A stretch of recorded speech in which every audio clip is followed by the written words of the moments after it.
अस्सलाम वालेकुम दोस्तों, आपका अपना भाई आज एक नई वीडियो के साथ हाजिर खिदमत है। उम्मीद करता हूं कि मेरे तमाम कबूतर परवर भाई बाखैरियत से होंगे। दोस्तों ये ज़ेर स्क्रीन मंज़र जो नज़र आ रहा है ये उस्ताद बाबर सिराजी की छत का नीचे का मंज़र है। आज उस्ताद बाबर सिराजी का एक कबूतर पहले बैठा लिया तो ये दूसरा बैठ रहा है। कबूतर इनका कबूतर कमज़ोर है, ये आया हुआ है कबूतर, चेक करें लेकिन सपोर्ट नहीं मान रहा। दोस्तों ये देखें, ये कारी नफीस साहब की छत है। कारी नफीस साहब जीत चुके हैं।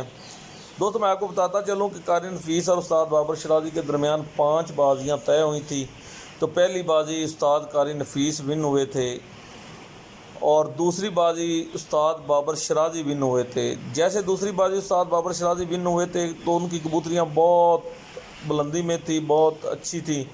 तो इसी तरह आज तीसरी बाजी उस्ताद कारी नफीस विन हुए हैं तो इनकी कबूतरियाँ अच्छी परवाज़ में थी और ये तकरीबन विन होने के बाद आधा पौना घंटा बाद बैठी हैं कबूतरियाँ। दोस्तों वीडियो अच्छी लगी हो तो लाइक एंड शेयर कीजिएगा, चैनल को सब्सक्राइब करें, बेल आइकॉन के बटन को प्रेस करें ताकि हमारी नई आने वाली वीडियो को बआसानी देख सकें। दोस्तों 2 मुकाबले बाकी हैं, देखे जो जीता वो सिकंदर। अब पता चलेगा कि कौन ज़्यादा मुकाबले जीतता है। तो ये कारी नफीस साहब की कबूतरियाँ चेक करें, ये बैठ चुकी हैं कबूतरियाँ, ये चेक करें दोस्तों।